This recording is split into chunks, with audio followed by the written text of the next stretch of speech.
Ok. Bueno, pues bienvenidos todos. Muchas gracias por su presencia aquí en el seminario del Laboratorio de Ingeniería y Procesos Costeros.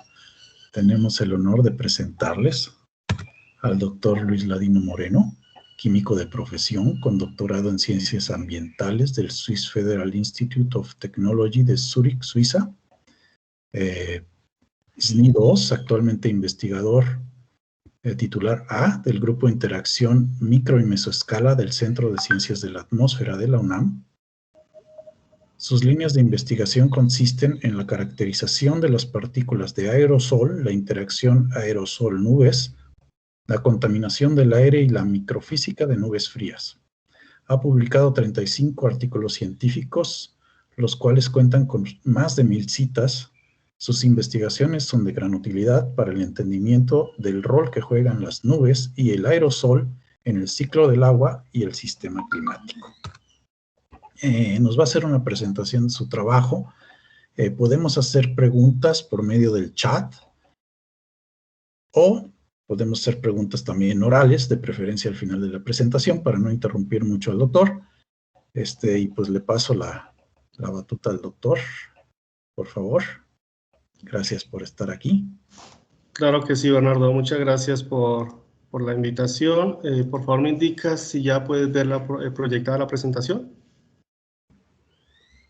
Ya la podemos ver, gracias. Ok, perfecto. Pues muchas gracias, Bernardo, por la invitación. Como decía ahorita, pues hace creo que fue 4 años más o menos, estábamos allí en CISAL disfrutando de la brisa marina y en algún seminario que era cuando empezábamos todo esto que voy a empezar a mostrarles el día de hoy.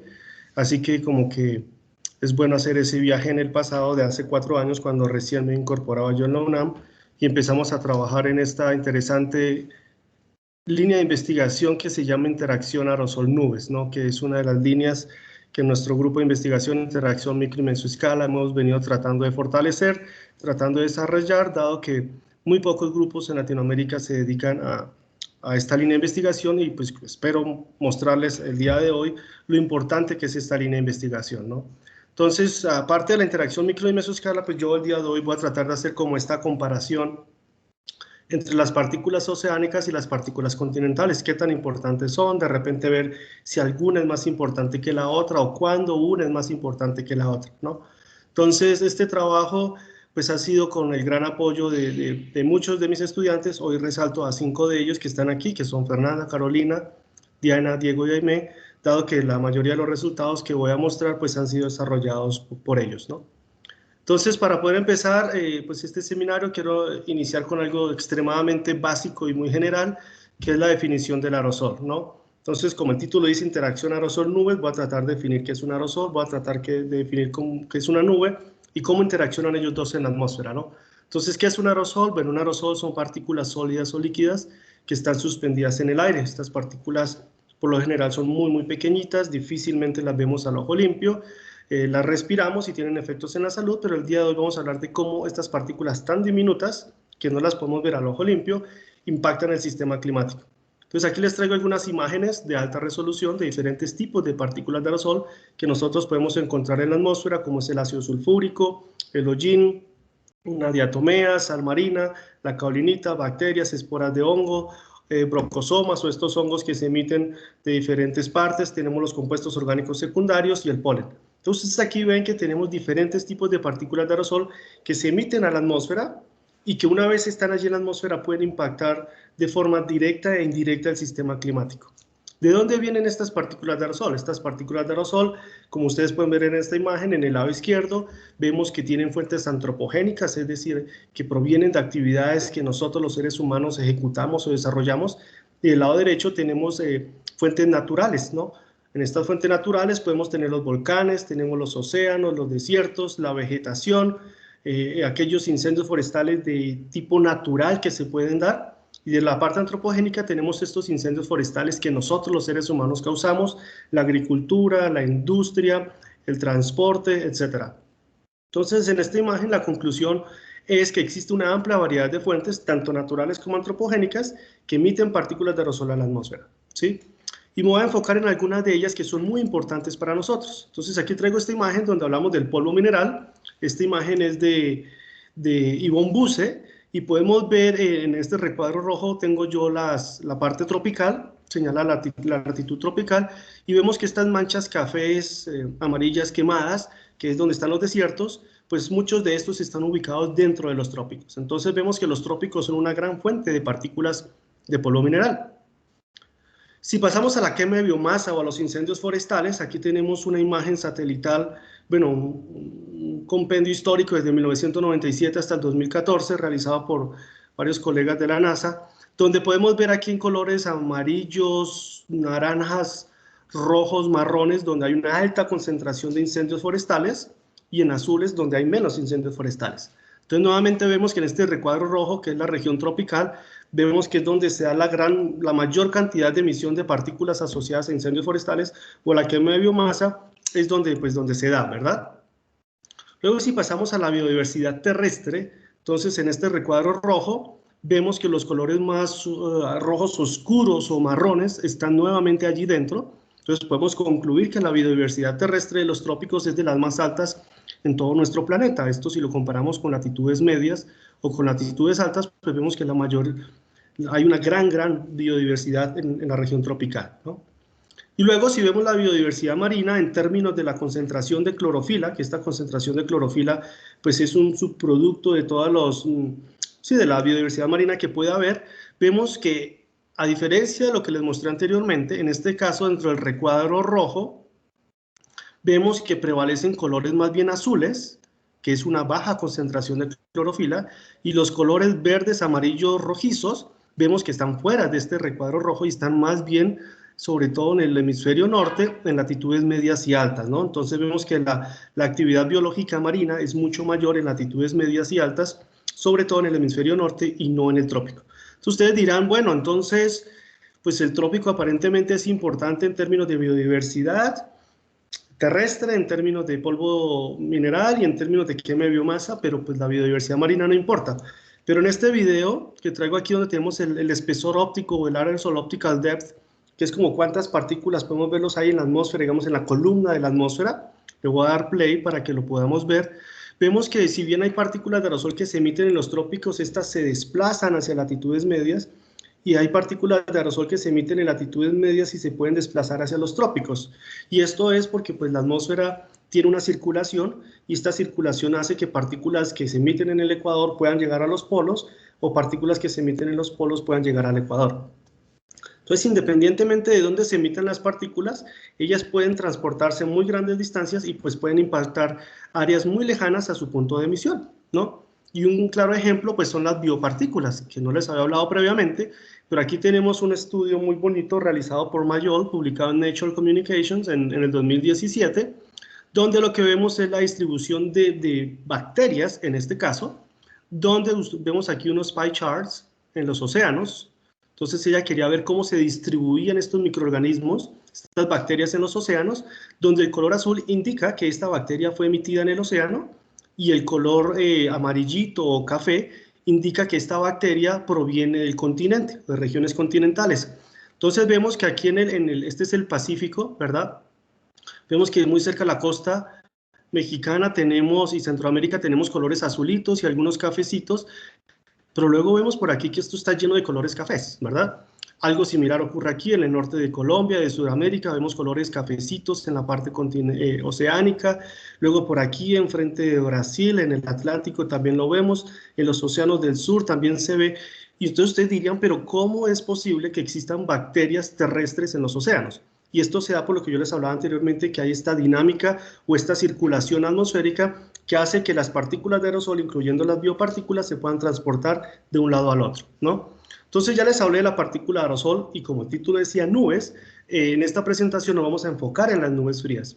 Entonces quiero hablarle que algunas de estas partículas de aerosol que les acabo de introducir, que en este caso vendría siendo este puntito negro que vemos aquí, que le vamos a llamar un núcleo de glaciación, o un INP, lo vamos a escuchar muchísimo a lo largo de la presentación. Entonces un INP es una partícula de aerosol que ayuda a que se forme un cristal de hielo dentro de la atmósfera. Entonces aquí vemos este cristal de hielo, que es este hexágono que está incompleto. Este vendría siendo el tamaño de mi cristal de hielo, y este cristal de hielo que vemos aquí se forma gracias a la presencia de este puntito negro, donde este puntito negro, insisto, es una partícula de aerosol que me ayuda a que se forme este cristal de hielo.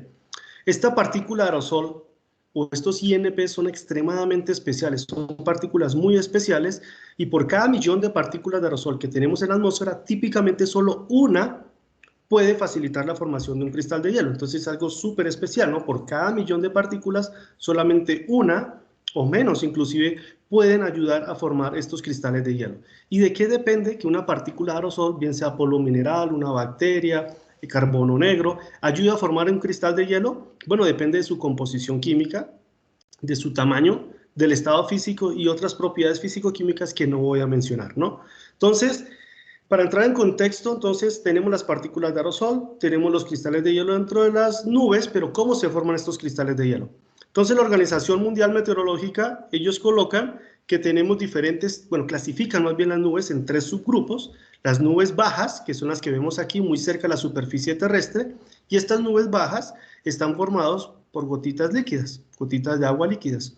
Si subimos un poco más en la atmósfera, atravesamos esta primera línea punteada, que es la que más o menos indica que estamos a los 0 grados centígrados. Entonces, como ya pasamos este margen o esta barrera, entonces tenemos ya las nubes medias, y estas nubes medias, o también llamadas nubes mixtas, están conformadas por gotitas líquidas y por cristales de hielo.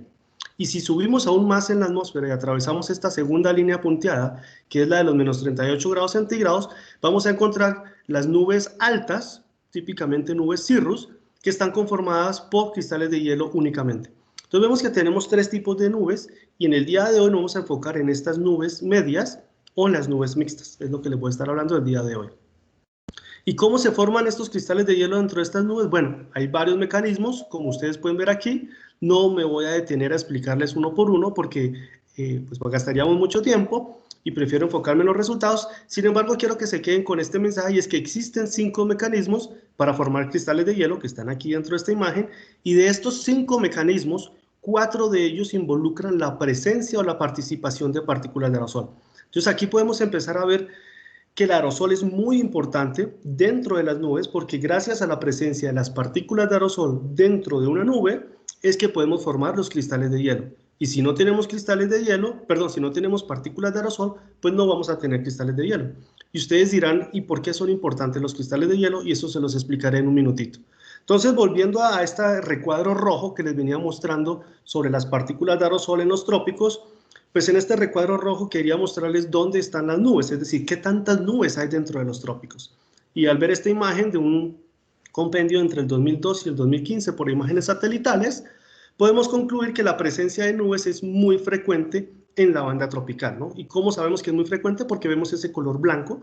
Entre más blanco quiere decir que hay más presencia de nubes, entre más azul oscuro quiere decir que no hay tantas nubes. Entonces, ya vimos que tenemos muchas fuentes de partículas de aerosol en el trópico y también tenemos muchas nubes, ¿sí? Y un tipo de nubes o sistemas nubosos que es muy importante para nosotros en los trópicos son unos que se llaman los sistemas convectivos de mesoescala. Quizá algunos de ustedes nunca lo han escuchado, y por eso tengo esta imagen en la parte superior derecha, donde lo que vemos aquí son como palmeritas, donde estas palmeritas son como masas de aire que están ascendiendo en la atmósfera, y cuando empiezan a ascender en la atmósfera empiezan a ayudar a formar estas nubes, ¿no? Y cuando hay muchas de estas palmeritas, digámoslo así, estas celdas convectivas que se llaman, todo este conjunto de celdas convectivas forman un sistema convectivo de mesoescala como el que tenemos en esta imagen de la parte superior derecha, el cual típicamente tiene una extensión que es mayor a 100 kilómetros. Son unos sistemas muy grandes que se van moviendo, y estos sistemas traen consigo muchísima precipitación. Gran parte de la precipitación que nosotros tenemos aquí en México y en muchas partes de los trópicos se deben gracias a este tipo de sistemas nubosos que se llaman sistemas convectivos de mesoescala. Entonces, si vemos en este recuadro rojo nuevamente que es los trópicos, podemos tratar de inferir ¿dónde están ubicados estos sistemas convectivos de mesoescala? En el panel A o en el panel superior tenemos la distribución de sistemas convectivos de mesoescala en lo que le llamaríamos en verano, June, July, August, sí, julio, agosto tenemos en la parte de arriba, y en la parte de abajo tenemos diciembre, enero, febrero. Entonces vemos que sobre todo en la parte de diciembre, enero, febrero, vemos que muchísimos de estos puntitos azules o de colores, que son los sistemas convectivos de mesoescala, vemos que están dentro de nuestro recuadro rojo. Entonces aquí podemos ver lo importante que son estos sistemas convectivos de mesoescala, ¿verdad? Para nosotros como habitantes de los trópicos. Y como les decía anteriormente, tenemos el aerosol, tenemos nubes, dentro de las nubes hay cristales de hielo, y que se formen estos cristales de hielo dependen de que haya partículas de aerosol. Entonces ustedes dirán, bueno, pero aquí donde yo vivo en el trópico es caliente, hay playa, brisa, mar, ¿por qué debería importarnos los cristales de hielo? Que uno asociaría los cristales de hielo con la nieve, ¿verdad? Entonces, pues aquí nunca cae nieve, ¿por qué? Porque es importante. Sin embargo, la verdad es que los cristales de hielo dentro de las nubes, en latitudes tropicales, son muy importantes porque gracias a ellos es que tenemos precipitación. En esta imagen que tenemos aquí de Mulmenstadt, que publicó en el 2015, en el panel inferior vemos la precipitación que se forman por las nubes bajas que yo le mostré, ¿no? Las nubes netamente líquidas. Y en el panel de arriba, en el panel A, mostramos la cantidad de precipitación que se muestra gracias a estas nubes que contienen cristales de hielo. Entre más rojo sea el color, quiere decir que mayor es ese tipo de precipitación. Bueno, mayor precipitación se forma en esa parte del planeta, y entre más azul, menos precipitación se forma en ese planeta. Entonces, si vemos el panel B, que es la precipitación que forman las nubes calientes o las nubes líquidas, vemos que los colores rojos están sobre los océanos. Entonces, quiere decir que la mayor cantidad de precipitación que se forman en los océanos se forman gracias a las nubes calientes. Y ahora, si miramos el panel A o el panel de arriba, vemos que los colores rojos están sobre los continentes y muy acentuados sobre la región tropical. Entonces, la conclusión aquí es que la mayoría de la precipitación de los continentes en latitudes medias y tropicales se generan o se forman a través de la presencia de las nubes que contienen cristales de hielo. Entonces, por eso es muy importante tratar de entender cómo las partículas de aerosol pueden desencadenar la formación de hielo dentro de las nubes, porque gracias a ese tipo de nubes que tienen hielo, es que nosotros tenemos precipitación en latitudes tropicales. ¿Y cuál es el impacto que esto tiene en el sistema climático? Entonces, tratando de resumir todo lo que les he hablado hasta ahorita, nosotros tenemos en la parte de abajo diferentes fuentes de partículas de aerosol, desiertos, océanos, vegetación, industrias, tenemos el transporte. Estos emiten gases que ustedes pueden ver aquí, emiten partículas de aerosol, que son estos círculos de diferentes colores. Algunos de estos gases actúan como gas efecto invernadero, como lo es el CO2 y el vapor de agua. Estos atrapan la radiación infrarroja que emite la Tierra, la remiten y como consecuencia calientan la superficie terrestre. Pero nosotros también tenemos las partículas de aerosol que están en la atmósfera. Estas partículas de aerosol pueden interaccionar directamente con la radiación solar, reflejándola de regreso al espacio, es decir, evitan que lleguen a la superficie terrestre. Entonces, si no tenemos radiación en la superficie terrestre, pues se va a enfriar, es decir, la temperatura va, en este caso, va a disminuir. Y como les acabo de mostrar, algunas partículas de aerosol pueden ayudarnos a formar nubes líquidas y también pueden ayudarnos a formar nubes de hielo. Y si tenemos estas nubes en la atmósfera, estas nubes actúan como unos espejos, ¿verdad?, que reflejan la radiación de regreso al espacio. Por eso cuando tenemos un día nublado, es un día bastante frío, y es porque la radiación no llega a la superficie terrestre. Pero si tenemos un día totalmente despejado sin nubes, es un día que va a ser muy caluroso, y es porque está llegando toda la radiación a la superficie terrestre y nos está calentando. Entonces, si hacemos ese símil de un día soleado a un día nublado, podemos ver la importancia que tienen las nubes en el control de la temperatura a nivel superficial. Entonces, en conclusión, la cantidad de radiación solar que llega a la superficie terrestre es controlada por la atmósfera y sus componentes, es decir, tanto por las partículas de aerosol como por las nubes que allí tenemos.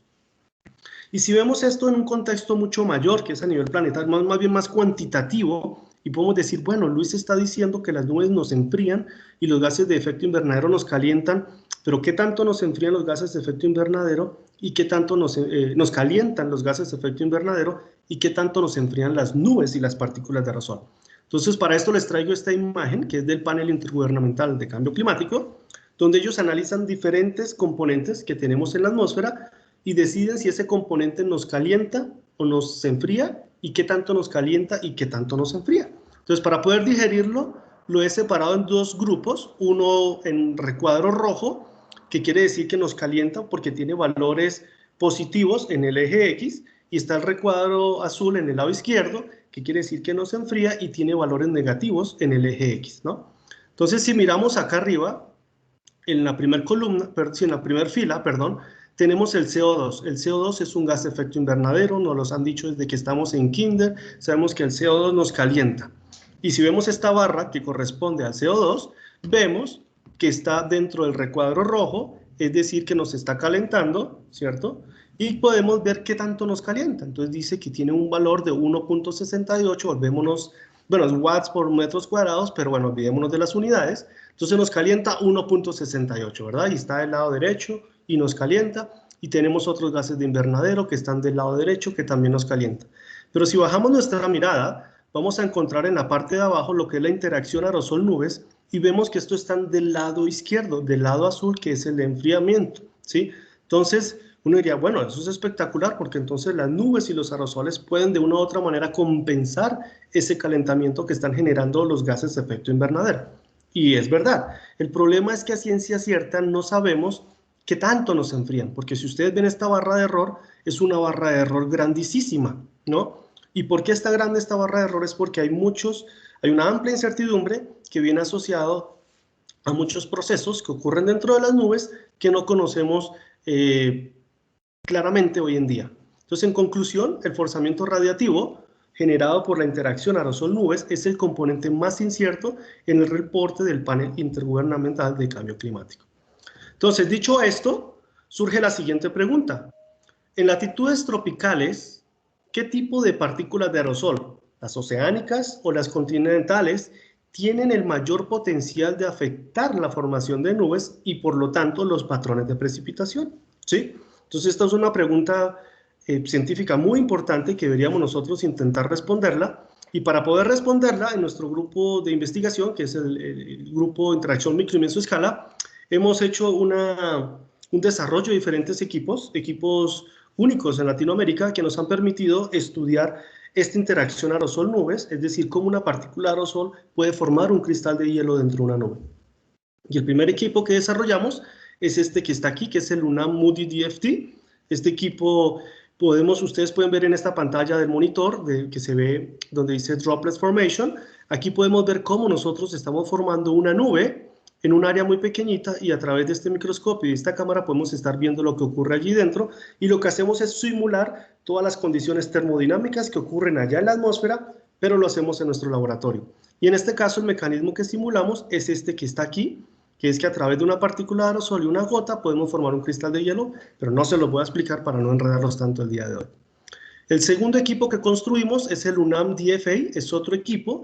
En este caso, este equipo utilizamos una matriz líquida, pueden ser aguas de los océanos, pueden ser agua de lluvia, y una vez tenemos estas matrices líquidas, formamos una especie de nube mecánicamente con esta micropipeta en una placa de lisa, y a través de este sistema podemos nosotros estudiar exactamente el mismo proceso que les mencioné anteriormente, pero para una matriz líquida. Entonces tenemos el UNAM Moody DFT y tenemos el UNAM DFA, son dos cámaras de nube con la cual nosotros podemos estudiar esta interacción aerosol-nube enfocándonos en los cristales de hielo. Entonces, una vez teníamos estos dos equipos, pues hemos colectado muestras en diferentes partes de nuestro planeta para poder entender y ver qué es lo que está pasando, es decir, qué pasa en los trópicos, en Latinoamérica, ¿sí?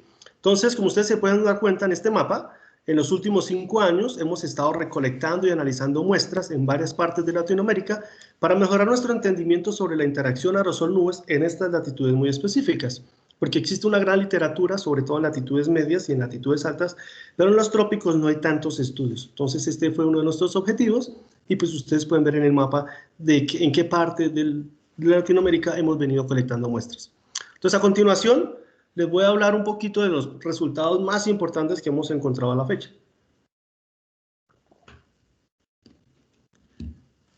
Entonces lo primero que les quiero hablar es de este proyecto, es el proyecto más grande que hemos ejecutado hasta el momento en este sentido, y se llama el African Dust and Biomass Burning over Yucatán, le llamamos ADA-BOY. En este proyecto nos enfocamos en caracterizar 3 masas de aire diferentes. Normalmente en la época de julio-agosto llega el polvo africano a México, a la península de Yucatán.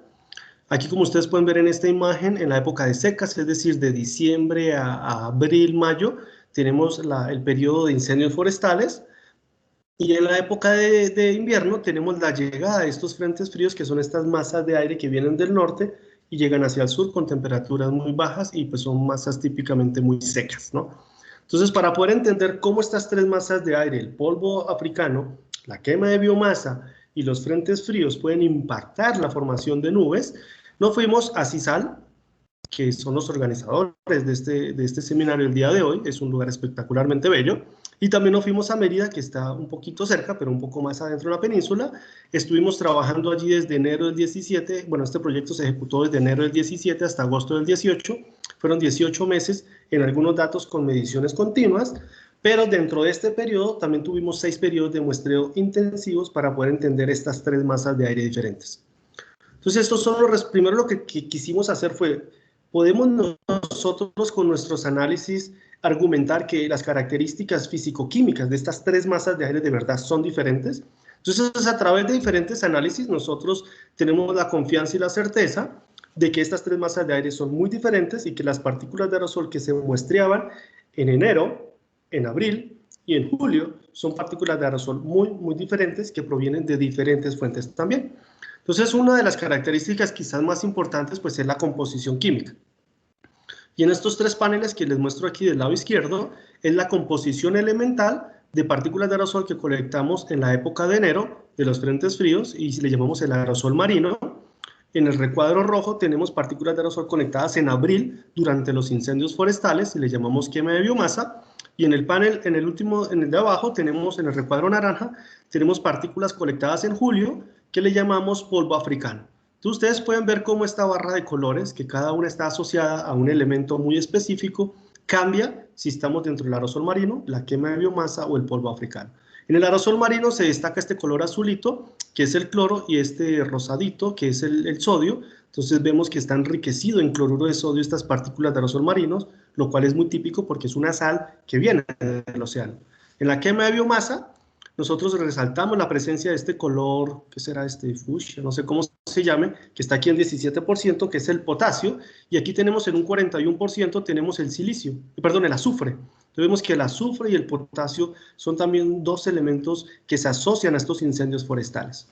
Y por último, en el polvo africano, quiero llevar su mirada hacia este color violetita que está en 17%, que es el aluminio, en este 29% que es el silicio, y tenemos el hierro, en este caso que es este color azul oscuro, que es el 10%, y vemos que está en porciones muy importantes. Tenemos aluminio, silicio y hierro, son tres elementos que se asocian muy claramente con emisiones de polvo mineral. Entonces vemos que las características de estas tres masas son muy diferentes. Aquí estas líneas que ustedes ven aquí son retrotrayectorias de las masas de aire para tratar de entender de dónde venían estas partículas, ¿no? Que estábamos respirando, que estábamos colectando en Mérida o en CISAL en las diferentes épocas del año. Entonces vemos que en la época de nortes o frentes fríos, claramente esta masa de aire venía del norte hacia la península de Yucatán. En la época del polvo africano, vemos cómo salen de África esas masas de aire, entran al océano Atlántico, el Caribe y llegan a México, y en la quema de biomasa pues eran emisiones más bien locales, ¿no? Una vez teníamos esta caracterización y sabíamos que estas tres masas de aire eran efectivamente muy diferentes, metimos estas partículas de aerosol en nuestra cámara de nube, en este caso en el UNAM Moody DFT, para ver si estas partículas podían formar cristales de hielo o no. Y esto fue lo que encontramos. Tenemos en el eje Y la concentración de partículas de aerosol que podían formar cristales de hielo, y en el eje X tenemos la temperatura, menos 15, menos 20, menos 25 y menos 30, a tres colores diferentes. La barra azulita son las que colectamos en enero, que es el aerosol marino, en rojo, la quema de biomasa, incendios forestales, y en amarillo quemado tenemos el polvo del Sahara. Entonces vemos que las barras más altas en todas las temperaturas pues es la amarilla, ¿no? La amarilla quemada. Entonces uno dice, se encontró, primero que todo, que todas las tres masas contenían INPs, contenían partículas de aerosol que podían formar cristales de hielo dentro de las nubes, donde las mayores concentraciones fueron reportadas por las intrusiones de polvo africano, dado que era la barra siempre a los 4 rangos de temperatura, siempre la barra amarilla era la más alta, ¿cierto? Seguido por la barra azulita, que es el aerosol marino, y por último, pues tenemos la quema de biomasa. Entonces uno diría, bueno, entonces esto indica que las partículas de polvo africano son las que van a afectar la formación de nubes y quizá los patrones de precipitación en la península de Yucatán. Sin embargo, eso no es verdad, porque una vez uno tiene estas concentraciones de partículas, uno debe normalizarlas por la cantidad de partículas que habían en el aire, pero como yo les decía al inicio de mi presentación, normalmente por cada millón de partículas una actúa como un INP, no todas actúan como un INP, ¿verdad? Entonces tenemos que hacer como una especie de normalización para poder entender del pool de partículas que tengo en la atmósfera, cuántas de ellas actúan como un INP. Entonces, para poder entender eso, calculamos algo que se llama NS, que no se los voy a explicar, pero es básicamente eso, la concentración de núcleos de glaciación dividido por el total de partículas que habían en la atmósfera. Y al hacer eso, resulta esta imagen que tenemos en la parte inferior derecha, donde en el eje X tenemos este NS y en el eje X tenemos la temperatura. Y aquí encontramos que las barras más altas ya no son las amarillas, como lo veíamos acá en esta figura, sino son las azulitas agua marina.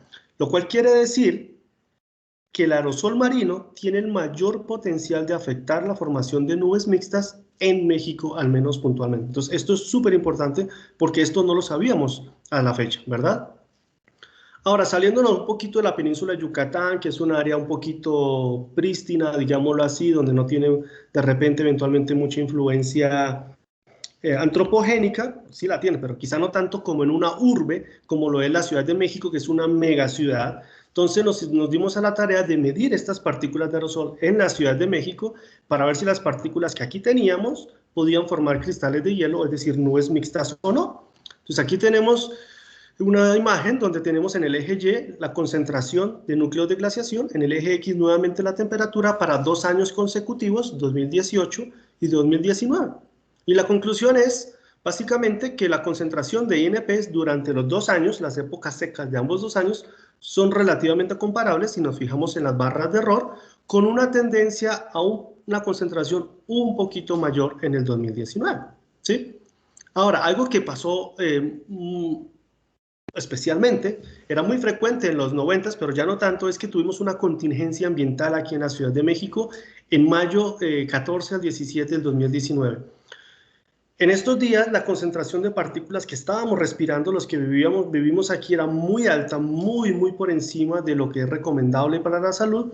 Habían muchísimas partículas en el aire y eso lo podemos ver en esta imagen que les traigo aquí, donde tenemos la concentración de partículas con un tamaño menor a 2.5 micrómetros, en función de los primeros 6 meses del año, este es del año 2018 y 2019, ¿sí? Entonces vemos en verde para el 2018, en naranjita o rojo para el 2019, y vemos que la concentración de estas partículas, pues más o menos ahí se van del mismo orden en enero, en febrero, en marzo, en abril y en mayo, y vemos cómo en mayo del 2019 se disparó la concentración de partículas a unos valores muy por encima de los que nosotros normalmente deberíamos estar respirando, ¿sí? Entonces, a raíz de esto se genera una contingencia ambiental por la gran cantidad de partículas que venían de los incendios forestales que estaban ocurriendo en el sur de la Ciudad de México o en los alrededores de la Ciudad de México. Entonces nosotros dijimos, bueno, y dado que hay tantas partículas que vienen de incendios forestales en la Ciudad de México, ¿pueden estas partículas impactar la formación de cristales de hielo? Entonces les traigo aquí exactamente la misma figura que les mostré anteriormente, pero ahora tenemos una barra marrón, donde esta barra marrón hace referencia a la concentración de cristales de hielo dentro de ese periodo de alta concentración de partículas, es decir, durante la contingencia ambiental. Entonces, ¿qué vemos? A menos 30, todas las 3 barras ahí se van, son más o menos del mismo orden. A menos 25, ahí se van, son del mismo orden. A menos 20, ahí también se van, son más o menos del mismo orden. Pero a menos 15, que no había nada en el 2018 y no había nada en el 2019, ahora sí apareció una barra. Esta barra indica que a menos 15 grados centígrados se midieron partículas de aerosol que podían catalizar la formación de cristales de hielo dentro de las nubes, y estas partículas solo se vieron durante la contingencia ambiental. Entonces alguien diría, bueno, ¿y qué tiene de especial la contingencia ambiental? Que pueden formar, estas partículas pueden formar cristales de hielo a menos 15 grados centígrados. Entonces, a estas temperaturas tan altas o tan cercanas a 0 grados centígrados, normalmente la formación de hielo está asociada a la presencia de bacterias o de microorganismos. Entonces uno diría, pero un incendio forestal puede emitir bacterias o microorganismos, y la verdad es que sí. Esto es una imagen que tenemos, bueno, de este artículo que está por salir publicado, esperamos muy pronto. Tenemos en el eje Y la concentración de microorganismos por colonias, unidades de colonia unidades formadoras de colonias, perdón, por metro cúbico en el eje Y en el eje X tenemos 3 periodos de medición.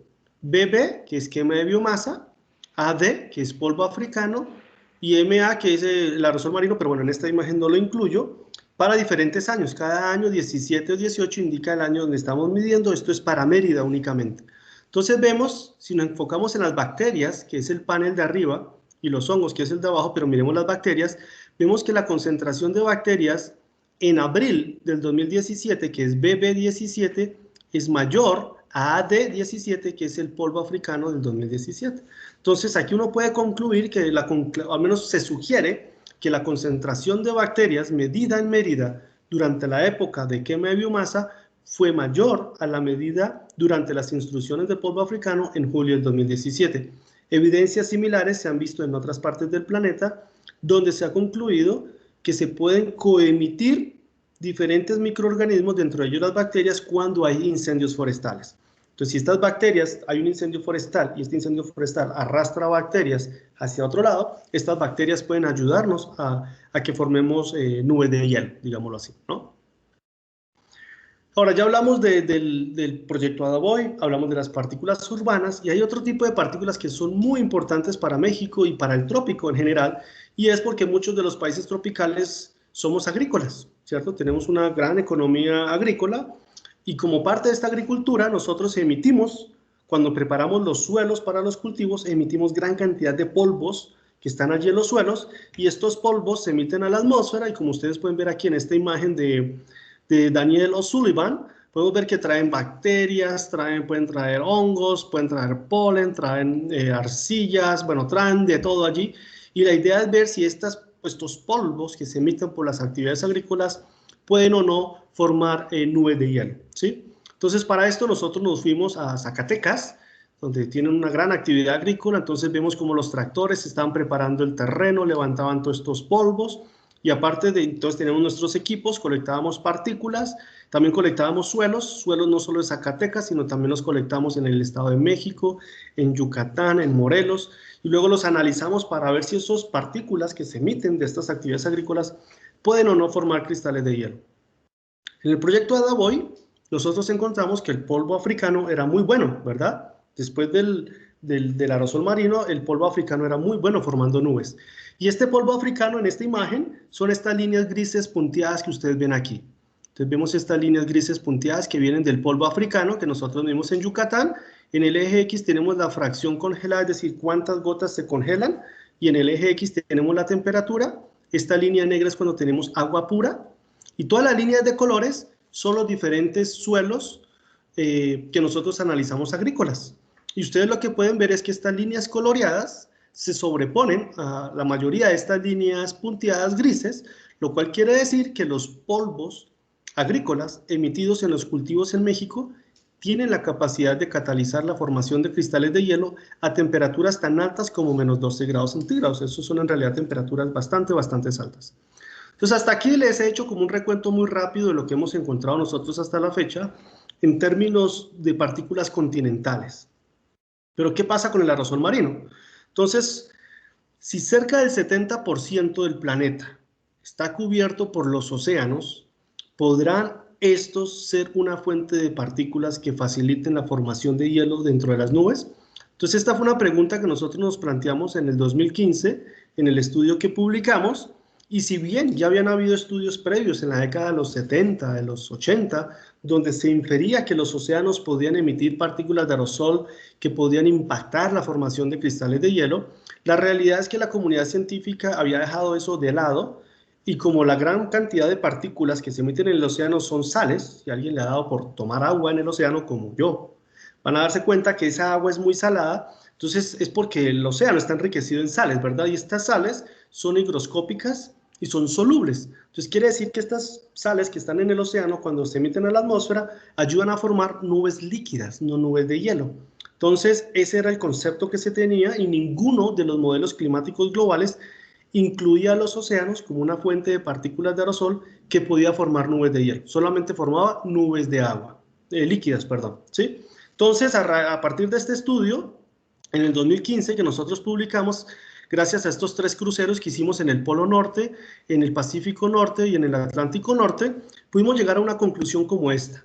Y esta era la primera vez que se ponía en un contexto global, en un modelo climático global, cómo se distribuían los INPs, es decir, cómo se distribuían estas partículas de aerosol que podían formar nubes de hielo en nuestros océanos. Y encontramos 3 áreas rojas, ¿cierto? En el Atlántico Norte, en el Pacífico Norte y en los océanos del sur vimos 3 grupos muy grandes donde había una alta concentración de partículas marinas que podían formar cristales de hielo. Entonces, me dice, bueno, espectacular. Y la pregunta que surge es, ¿y los océanos tropicales? Porque si nos fijamos en el trópico, pues son colores muy pálidos, colores más bien blancuzcos. Uno diría, bueno, los trópicos, pues aparentemente los océanos que hay allí no emiten partículas que pueden facilitar la formación de cristales de hielo. Puede que sí, sea cierto, puede que no. Este estudio, si bien tuvo un impacto muy grande y ha abierto toda una línea de investigación en los últimos 6 años, 5 años, la verdad es que... ¿Perdón? La verdad es que quizá los trópicos se ven como subrepresentados y es porque no habían muchas mediciones. Entonces, para poder entender un poco más qué es lo que pasa en los trópicos, nos dimos a la tarea de realizar mediciones en latitudes tropicales y lo primero que hicimos fue irnos a la isla de Vancouver, en Canadá, y al Golfo de México. Entonces, ahí lo que hicimos nosotros fue colectar agua superficial de la microcapa superficial del océano. Es una capa micrométrica que está en la superficie del océano y la idea era colectar esas aguas y ver si lo que había allí, que eventualmente podría pasar a la atmósfera, formaba o no cristales de hielo. Entonces aquí tenemos otra vez en el eje Y la fracción congelada, en el eje X tenemos la temperatura, estas mediciones las hicimos en abril del 2018, estos símbolos negros son con agua pura, las líneas verdes son las colectadas en el Golfo de México y las líneas rojas o rosadas fueron colectadas en Canadá, en la isla de Vancouver. Entonces vemos que las líneas rojas o las de Canadá están mucho más cerca a 0 grados centígrados a la derecha y que las verdes están mucho más pegadas a los símbolos negros. Entonces la conclusión es que las muestras de microcapa superficial del océano colectadas en el Golfo de México mostraron ser menos eficientes que las colectadas en el Pacífico Norte en la isla de Vancouver. Esto se concluye porque las líneas verdes están más cercanas a las líneas negras y las líneas rosadas o rojas están más cercanas a 0 grados centígrados, ¿sí? Y luego, allí mismo, en el Golfo de México, no solo colectamos aguas superficiales, sino aguas subsuperficiales, es decir, debajo de esta capa a 1 metro de profundidad, y esto fue lo que obtuvimos. Tenemos nuevamente la línea negra, que es el agua pura, las líneas rojas son las aguas superficiales, y las líneas azules son las subsuperficiales. Entonces vemos en este caso que las aguas subsuperficiales, las azules, están más cercanas a 0 grados centígrados, así que quiere decir que las aguas subsuperficiales aparentemente en el Golfo de México son más eficientes que las aguas superficiales, ¿sí? Entonces, si nos ponemos a ver esta primera figura de acá arriba, donde uno dice que Canadá, las aguas de Canadá están más cercanas a la derecha que las del Golfo de México, entonces uno diría, entonces, ¿es el Golfo de México una mala fuente de núcleos de glaciación?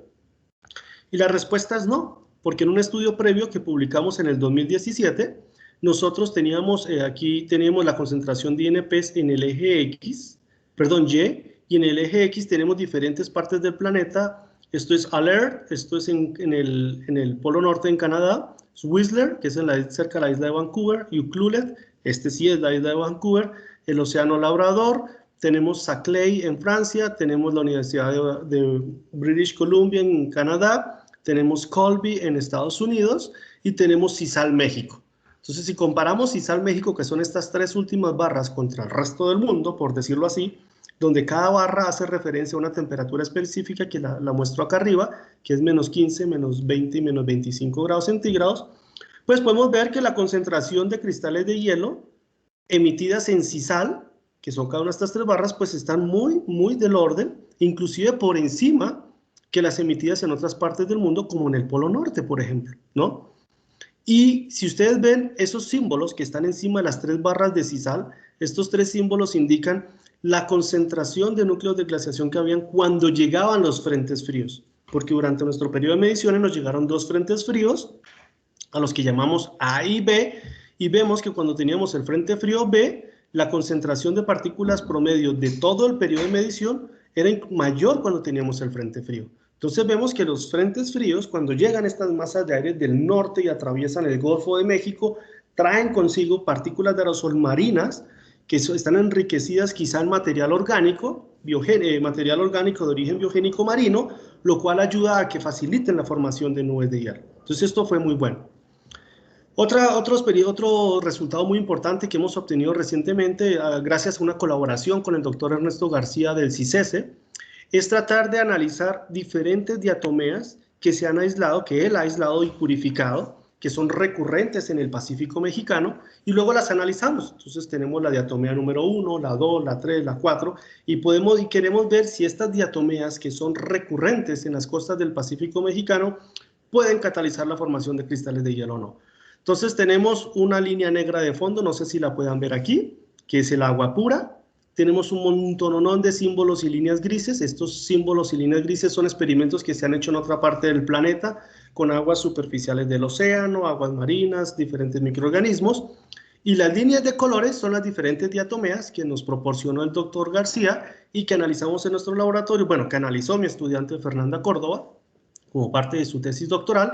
Y aquí lo que podemos ver es que la mayoría de las líneas de colores están encima de la línea negra. Es decir, que son muy, muy ineficientes como catalizadores de cristales de hielo. Solo hay dos líneas, esta naranja y esta amarilla quemada, que se alejan un poquitito de la línea negra y se acercan más a la derecha, pero son relativamente ineficientes. Ustedes dirán, bueno, entonces todas las partículas marinas son malas, y la verdad no es así. Si vemos estos experimentos que nosotros hicimos, ya no para diatomeas, sino para bacterias, vemos que también estas líneas punteadas de colores, que son diferentes especies de bacterias, también están muy cerca de la línea negra, y solo una en realidad se alejó de esta, y esta una es la Ralstonia paucula, que es una bacteria patógena que estuvo presente en el aire cerca del Observatorio Atmosférico de Alzomoni. Allá la logramos aislar y vemos que puede catalizar la formación de cristales de hielo. Entonces, este resultado que ustedes ven aquí y este no es sorpresivo, porque recuerden, de 1 millón de partículas de aerosol que tenemos en la atmósfera, solo una puede actuar como INP, son partículas muy especiales. Así que si bien aquí tenemos diferentes diatomeas o diferentes bacterias, solamente un número muy pequeño de estos microorganismos tiene las propiedades físicas y químicas para catalizar cristales de hielo dentro de las nubes. Y ya para cerrar mi presentación, les quiero presentar al último miembro que tenemos en nuestro laboratorio, que de momento le hemos puesto el UNAM MARAT. Este MARAT viene de Marine Aerosol Tank. Es un tanque que nosotros hemos construido en nuestro laboratorio para tratar de simular la ruptura de las olas, porque cuando las olas se rompe la ola, inyecta aire dentro de la columna de agua, forma burbujas de aire, estas burbujas ascienden en la atmósfera, perdón, en la columna de agua, y cuando llegan a la superficie del océano estallan por estos dos mecanismos que ustedes ven aquí, que es el film drops o el jet drops, y al explotarse inyectan partículas de aerosol a la atmósfera, y estas partículas de aerosol pueden ascender y formar nubes de hielo, eventualmente, ¿no? Entonces lo que queremos ver es, en nuestro laboratorio, donde tenemos todo controlado, esto es gracias a una colaboración con la doctora Rachel Chang de la Universidad de Dalhousie. Lo que nosotros queremos ver es simular con esta cascada, que es la ruptura de las olas. Ustedes pueden ver en estas dos imágenes, esto también lo está realizando mi estudiante de doctorado Fernanda Córdoba, cómo formamos nosotros estas burbujas de aire. Ellas suben y en teoría deberían estallarse, y al estallarse deberían emitir partículas de aerosol a la atmósfera. Y aquí nosotros podemos, bueno, Fernanda me entregó esta figura, la cual es muy bonita, donde podemos ver la línea negra, es el background, es decir, cuando no está funcionando la cascada, está el tanquecito allí, estable, el agua. Vemos que no generamos partículas de aerosol. Muy bien, la partícula de aerosol es muy baja, está cerca del orden de 10, 15 partículas por centímetro cúbico, es una concentración muy baja y es estable con el tiempo. Y cuando nosotros prendemos la cascada, es decir, generamos las olas, funcionan por 10 segundos, se apaga por 4 segundos, funciona por 10 segundos, se apaga por 4 segundos. Podemos ver cómo, si en nuestro tanque tenemos cloruro de sodio o tenemos Instant Ocean Sea Salt, que es una mezcla de sales que se utilizan en los acuarios, generamos partículas de aerosol. Y generamos partículas de aerosol en concentraciones tan altas como 250 partículas por centímetro cúbico, lo cual es muy, muy bueno. Entonces, en este momento estamos como en la validación, calibración, caracterización del MARAT.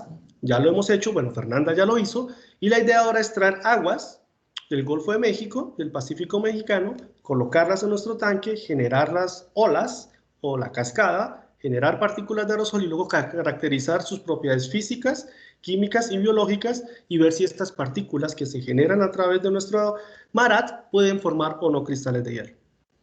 Entonces, hasta aquí quiero cerrar mi presentación con las siguientes conclusiones, que son las siguientes. Tanto las partículas de aerosol continentales como las oceánicas tienen el potencial de actuar como núcleos de glaciación y afectar la formación de nubes mixtas en territorio mexicano. De las partículas continentales se encontró que las bacterias, los polvos agrícolas y el polvo africano son los INPs más eficientes. El aerosol marino es más eficiente en la catalización de cristales de hielo que las partículas de polvo africano y las de quema de biomasa. Y en la época de frentes fríos, el Golfo de México es una importante fuente de núcleos de glaciación, contrario a lo que encontramos en abril, cuando vimos que las aguas del Pacífico canadiense eran más eficientes que las aguas del Golfo de México. En términos de emisiones locales versus las emisiones transportadas desde grandes distancias, podemos decir que las emisiones locales, los polvos agrícolas, las biopartículas y el aerosol marino son muy importantes para México, y de las transportadas desde grandes distancias, el polvo africano definitivamente también es muy importante.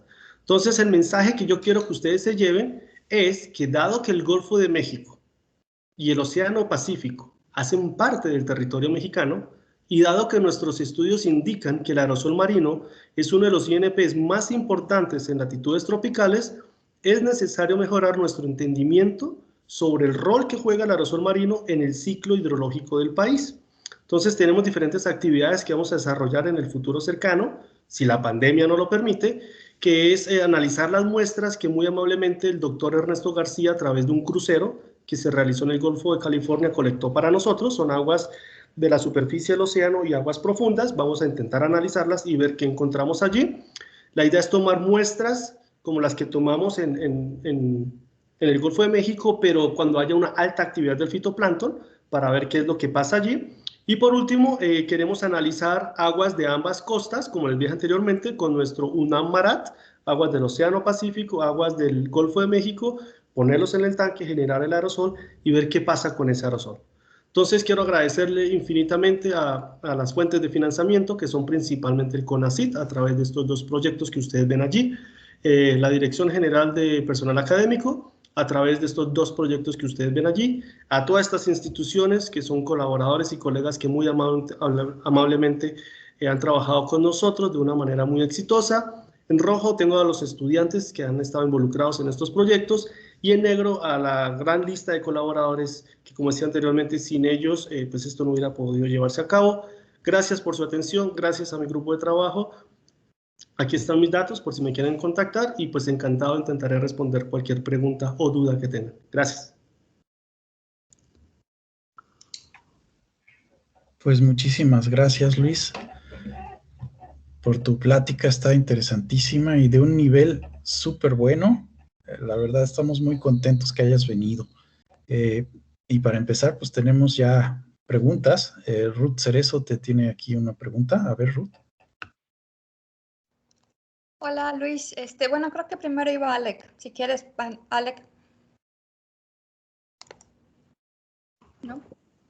Bueno, entonces sigo yo. Sí, primero que nada, muchas gracias por la plática, muy interesante. Pero esto de los aerosoles, como bien nos explicabas, es muy complicado porque juegan como muchos roles, ¿no? O sea, sí tienen este potencial de formar hielos, núcleos de condensación, pero al mismo tiempo, por ejemplo, en particular el polvo del Sahara, si bien tiene potencial de formar muchos núcleos, pues, al menos hasta donde yo recuerdo, en las temporadas de cuando llegan estas arribazones de estas nubes grandes del polvo de Sahara, sí tenemos, por ejemplo, atardeceres anaranjados preciosos, pero no tenemos lluvia porque los aerosoles pues se enfrían, ¿no? Y luego estabilizan también un poco la columna. Entonces, sí tienes este potencial de tener núcleos de condensación o INP, pero no necesariamente tienes las condiciones atmosféricas para precipitarlos, ¿cierto? Es decir, no precipitarlos, es decir, gracias a que ocurre este transporte efectivo de África hacia México, pues nos llegan estas partículas africanas, ¿verdad? Pero para que ellas puedan llegar aquí, tiene que haber condiciones idóneas, es decir, que no haya nubes ni haya precipitación, porque si hay nubes y precipitación, pues estas partículas se van a remover por depósito húmedo, ¿verdad? Entonces van a quedar por allá en Barbados, en Cuba o en algún otro lado y nunca van a llegar a México, ¿vale? Entonces, para que este transporte sea efectivo, tiene que darse en ausencia de estos fenómenos nubosos, digámoslo así, ¿verdad? Claro, llegan a México, es la época donde no hay precipitación, las condiciones termodinámicas no están para que ellas formen una nube como tal, pero sí se van a depositar eventualmente a la superficie terrestre o sobre no sé, la selva de Yucatán, y todas estas partículas se pueden resuspender, es decir, después, en una época, no sé, una semana después, un mes después, se pueden resuspender, y es allí donde ellos pueden jugar un papel muy importante en el ciclo hidrológico regional. Ok, y una segunda pregunta rápida, sobre estas bacterias y hongos que mencionabas de la quema de combustibles, no son necesariamente dañinos para la salud, ¿verdad? O sea, son bacterias que enriquecen el suelo como fertilizantes, o sí te referías más bien a bacterias que pueden, o sea, aparte de lo dañino que es el carbono negro derivado de la quema de biomasa, estas bacterias y hongos en particular son para fertilizar el suelo o son más bien agentes nocivos para la salud?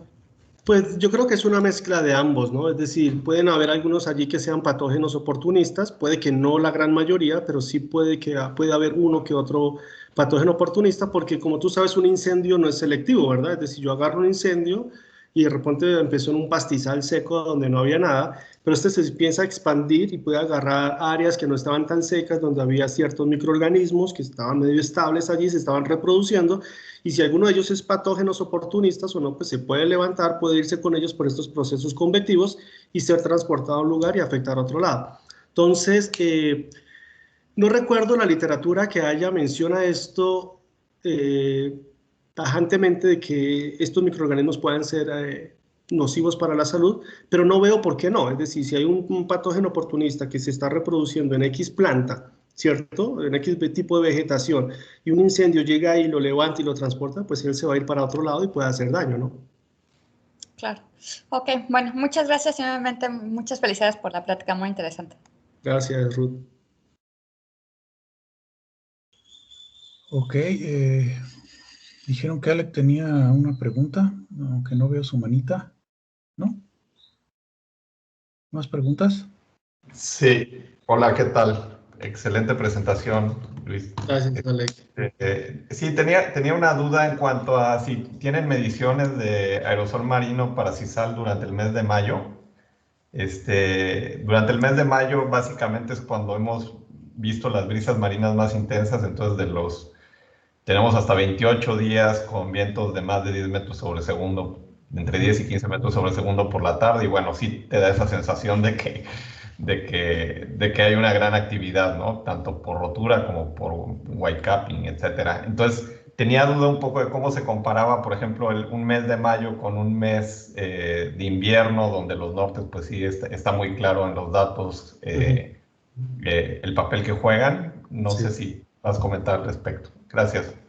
Pues fíjate que yo tengo la misma duda y pregunta que tú tienes, y con mi estudiante de doctorado, Fernanda, es algo que queríamos nosotros responder, volver en este caso, a Silam del Bravo, CISAL o algún otro lado. Ella hizo un mapeo de la distribución de clorofila a lo largo de la península de Yucatán a lo largo del año, para tratar de ir en un periodo bajo y alto de presencia de fitoplancton allí, de clorofila A, para ver cómo se da esto, ¿no? Porque en los estudios del artículo que publicamos en el 2015, nosotros asociamos esa alta actividad a la presencia de exudados marinos que provenían de la actividad fitoplanctónica.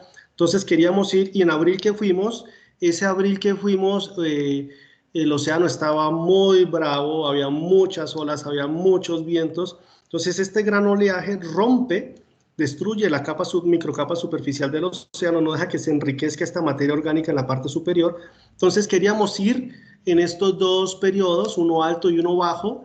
Este era nuestro objetivo el año pasado, pero pues llegó el COVID y nos tiene confinados y no hemos podido ir. Entonces sí queremos ir en diferentes épocas del año. Ahorita otra chica se acaba de vincular a nuestro grupo de estudio.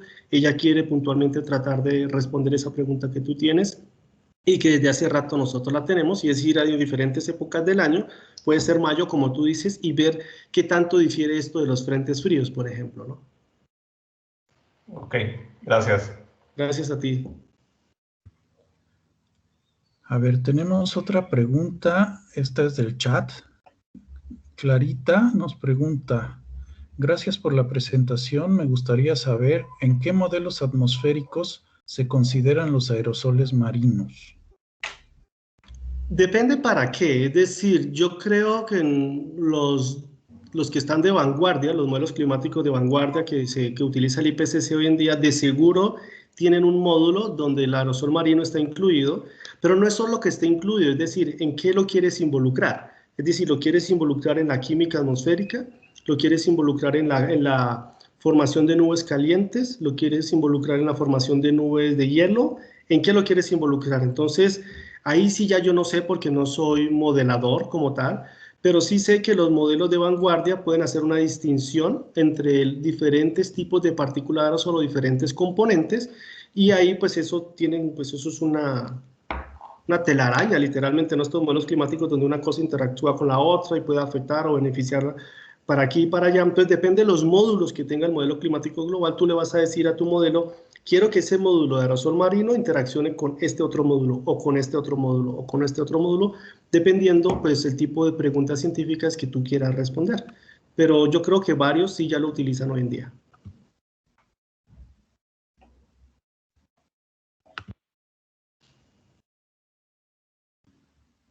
Ok, pues muchas gracias. No veo más manitas levantadas y voy a checar el chat porque la vez hace poquito se me olvidó. Tampoco veo más en el chat. Yo tenía una pregunta para ti, Luis. Si nos pudieras hablar un poquito más de lo que es la placa ELISA. Ya, bueno, esta placa de ELISA es muy utilizada en microbiología, es una placa de PCR que también se le llama. Creo que es más, creo que la utilizan hoy para hacer los análisis de COVID y toda esa cuestión, si tienes o no tienes. Entonces es una placa que tiene 96 pozos donde se hacen cultivos de tipo microbiológico y se hacen diferentes análisis. Entonces lo que nosotros hicimos, adaptarlo, copiándolo, porque no fue idea nuestra, literalmente esto ya se ha hecho por varios años, fue esta placa de 96 pozos. Lo que nosotros hacemos es micropipetear un volumen de agua, en este caso nuestro es 50 microlitros. Entonces lo que asumimos es que cada uno de esos 96 pozos es una gotita de agua, ¿sí? Entonces quiere decir que yo tengo una nube que tiene 96 gotas. Entonces yo coloco dentro de cada gota o cada pozo mi muestra de interés, luego la coloco en mi cámara de nube y veo cómo mi nube, que tiene 96 gotas, está evolucionando en función de la temperatura y dependiendo de lo que tenga ahí dentro, ¿no? Es decir, qué partículas de aerosol estén presentes.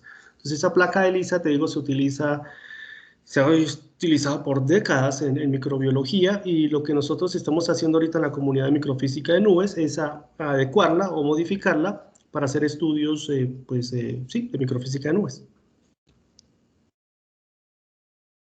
Fabuloso, muchas gracias. Oye, y una última pregunta, aprovechando que no veo manitas levantadas.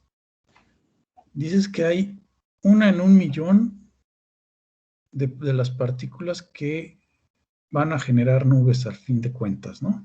¿Que van a generar cristales de hielo o nubes? Sí, cristales de hielo. Cristales de hielo, ¿no? Entonces, ¿cómo puedes saber que tus resultados son válidos si no probaste millones de partículas? Sí tenemos millones de partículas, es decir, de repente cuando, por lo menos en los análisis de las diatomeas o de las bacterias, nosotros tenemos cientos de miles, inclusive millones de células ahí dentro, cada gotita, ¿sí me hago entender? Y en el caso de las partículas de aerosol, nosotros no les expliqué por cuestiones de tiempo. A ver, déjame ver si yo tengo por aquí algún videito rápido, screen one, creo que este es. A ver si lo tengo por acá. Estaba esto. No lo coloqué, pero bueno, a ver, te lo muestro. Nosotros tenemos, este es nuestro platito de vidrio. Bueno, este es un pedacito del platito. ¿Sí estás viendo mi pantalla, verdad, Bernardo? Sí, ya se ve. Ok, este cuadrito que tú ves aquí es lo que miraría el microscopio inicialmente. Son las partículas de aerosol que se depositaron sobre un platito de vidrio. Bueno, es aquí, perdón. Tengo mi equipo, coloco platitos de vidrio en cada etapa. Estos aros que ustedes ven aquí son partículas de aerosol que se depositaron dentro del platito de vidrio. Luego ese platito de vidrio lo paso ahora sí a nuestro equipo. Cuando lo paso a nuestro equipo, con el microscopio se vería algo así, que es un montononón de partículas de aerosol dentro del plato de vidrio. Paso yo vapor de agua, se condensa el vapor de agua porque estas partículas primero actúan como núcleos de condensación de nube, forman gotas de nube, como ustedes ven aquí en la mitad, y una vez yo tengo formada mi nube, hago un descenso de la temperatura desde 0 a menos 40 grados centígrados y miro a qué temperatura se congela cada gota, ¿sí? Entonces sí podemos tener millones de partículas y dentro de cada gota definitivamente hay muchísimas partículas inmersas dentro de ella. Entonces para poder nosotros luego hacer estos cálculos, para poder llegar a determinar cuántos núcleos de glaciación hay dentro, se utilizan unas ecuaciones matemáticas donde se tienen en cuenta diferentes correcciones y una de esas correcciones es que dentro de cada gota hay múltiples partículas de aerosol inmersas. ¿Sí me hago entender? Sí, sí, sí. No probaste millones de gotas, pero sí probaste millones de partículas. Exacto, exacto. Por ahí va la cosa, más o menos. Ok, muy bien. Olvidé prender mi cámara durante las preguntas. Ya no veo más manitas levantadas. Me pareció ver una en el chat, Bernardo. El chat, sí, es que estoy alternando entre el chat y las manitas levantadas. Claro. Sí, tienes razón. Miguel Kawich pregunta, hola, buenos días. Muchas gracias por la presentación. Quería preguntar de qué manera el MARAT incluirá la validación de sus predicciones de aerosoles. ¿De qué manera incluirá qué, perdón? La validación de sus predicciones de aerosoles. Pues no es que vayamos a validar, la verdad es que no, la motivación de este MARAT, se ha utilizado en diferentes, los diseñadores de esto fueron en el Scripps, en este instituto que está en San Diego, California. Ellos tienen uno grandísimo donde tienen un pedal y con este pedal generan ellos las olas y estas olas pues generan el sea spray, que son estas partículas de aerosol marino, ¿no? Ellos lo hacían, creo que más desde el punto de vista microbiológico, donde ellos meten ahí ciertas especies de bacterias, de fitoplancton, le meten los nutrientes y pues se genera toda la biología marina que puede ver ahí. Entonces tú quieres ver, ellos querían ver cómo el aerosol variaba en función de toda la biología marina que se podía desencadenar. Eso lo podemos hacer nosotros, pero no es nuestro objetivo principal. Ahora, últimamente, la gente que trabaja en microfísica de nubes ha construido estos tanques parecidos, como la doctora Rachel Chang, para colocarlo en un rompehielo, en un buque. Esto fue porque ellos se fueron al Polo Norte, entonces tú no puedes estar ahí parando y tomando muestras de agua y tomando muestras de agua, tomando muestras allá en el Polo Norte. Entonces ellos lo que hacían era que tomaban muestras de agua, las subían al buque o al rompehielos, en este caso era el Amundsen, lo montaban allí y lo metían dentro del tanque, generaban el aerosol y hacían los experimentos que ellos querían. Entonces no necesitaban detener el buque, bajarse a tomar muestras de agua, ni nada por el estilo. Entonces eso les beneficia mucho, ¿no?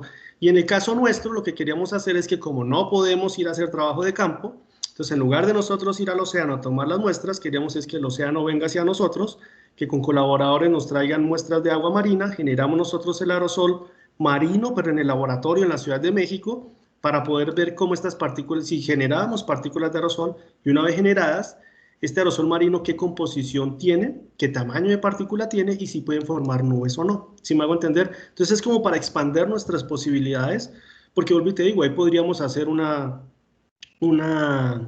afloramiento de fitoplancton, ¿no? Yo meto una especie muy puntual, genero el afloramiento del fitoplancton, prendo la cascada, que son las olas, genero el aerosol y quiero ver cómo el aerosol cambió en presencia y ausencia de este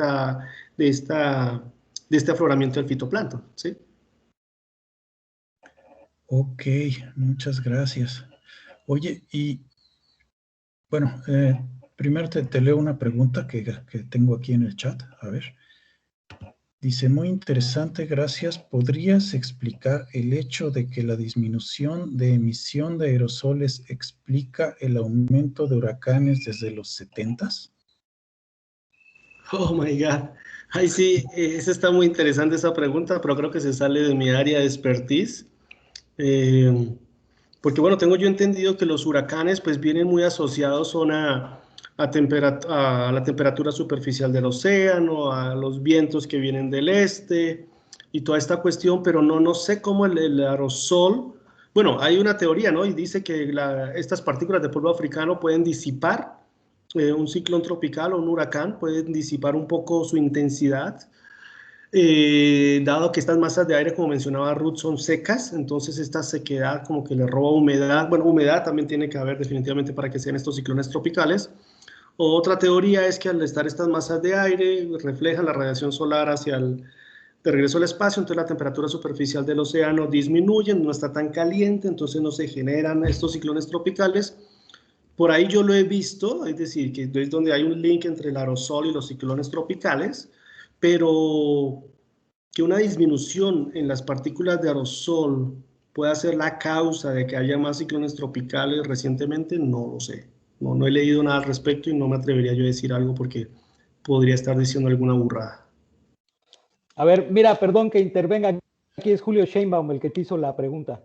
Ok. Digo, lo que pasa, y aprovecho, digo, discúlpenme, pero aprovecho para anunciar que mañana a la 1 de ustedes hay una mesa redonda sobre el océano, el clima y el estado del tiempo, organizado ahí por el Servicio Meteorológico Nacional, para ver si se conectan.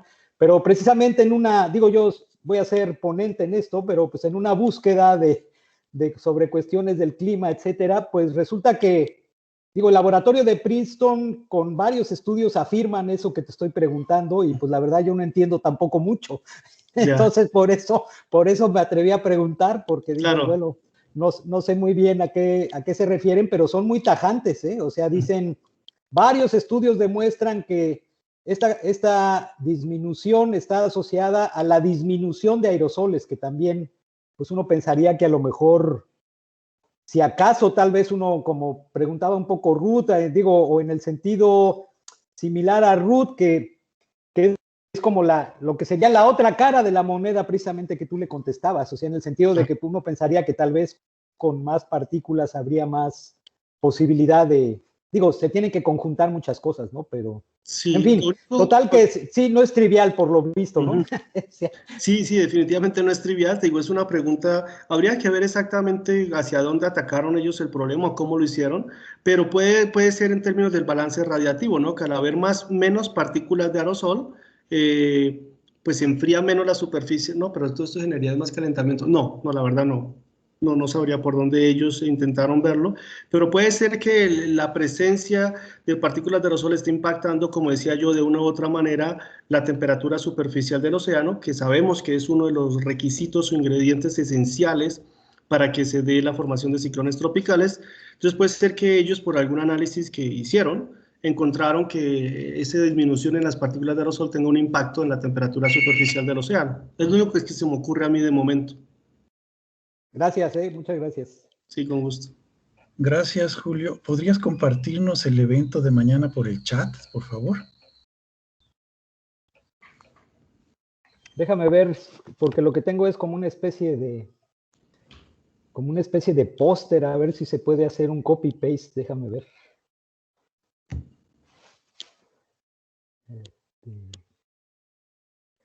En un momentito, si quieren, ahorita ahí lo pongo,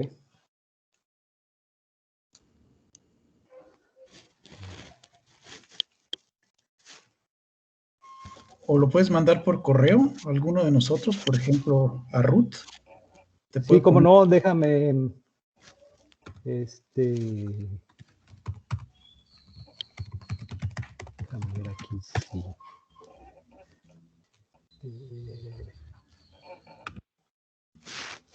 Y entonces, muchas gracias. Oye, Luis, y una pregunta. Sí. Este experimento MARAT, si lo hicieras en un canal de oleaje, ¿sería interesante ver el efecto de las características del oleaje? Sí, definitivamente, claro, el oleaje tiene mucho que ver, ¿no? Porque se han utilizado otros equipos diferentes tratando de reproducir, digamos, lo que hace una ola natural, digámoslo, ¿no? Pero muchos de estos aparatos que se han diseñado no pueden reproducir la distribución de partículas de tamaño que naturalmente emite una ola. Es decir, la ola se rompe, emite partículas de aerosol y estas partículas de aerosol tienen un amplio rango de tamaños, ¿sí? Entonces, muchos de esos equipos no son capaces de. ¿sí? Es decir, producen una partecita, digamos, de todo el pastel. Pero lo que han encontrado estos equipos, bueno, el MARAT, que te digo yo, Rachel estuvo trabajando con uno que se llama MART, y lo diseñaron allá en la Universidad de California en San Diego. Ellos han demostrado que sí reproduce de muy buena manera todos los tamaños de partícula que deberían de emitirse naturalmente cuando se rompe una ola. Entonces, lo que tú dices, claro, sí, podría ser muy ideal porque, pues, bueno, habría que caracterizar primero si reproduce todos los tamaños de partícula que en teoría uno encuentra en un ambiente natural, y si sí, pues claro, podría ser muy útil, ¿no? Pues ahí está una idea futuro para colaborar, ¿no? Sí, porque ustedes tienen uno, ¿no? Creo. Sí. Sí, ustedes tienen uno allí. Sí. Pues, la cuestión ahí, perdón, te interrumpo, Bernardo, la cuestión ahí es la limpieza, es decir, tiene que ser muy, muy limpio. Por eso, si tú te diste cuenta, nuestro background en el MARAT eran 15 partículas por centímetro cúbico. Normalmente, si yo ahorita abro la ventana de mi casa y respiro el aire, puedo estar respirando 1000, 2000 partículas por centímetro cúbico. Entonces, nosotros en ese tanque es un área supremamente limpia donde solo tenemos 15 por centímetro cúbico, pero lo que yo ahorita estoy respirando mientras estoy hablando son de miles de partículas por centímetro cúbico. Entonces, necesitamos que esté muy limpio para poder distinguir cuando generemos el aerosol, poder ver esa señal de una manera mucho más eficiente, ¿me entiendes?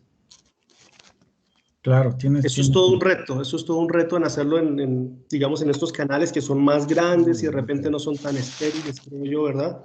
Ese puede ser un inconveniente, pero yo creo que se podría intentar. Ok. Bueno, pues ya vamos para las 2 horas. Creo que nos pasamos un poquito, pero la verdad es que está interesantísimo. Muchísimas gracias, Luis. Te envié por correo tu constancia. Muchas gracias. Para que la tengas. Muchas gracias a todos y pues aquí terminamos. Cuídense mucho con esta situación y hasta luego. Gracias, Bernardo. Hasta luego a todos. Gracias por su asistencia.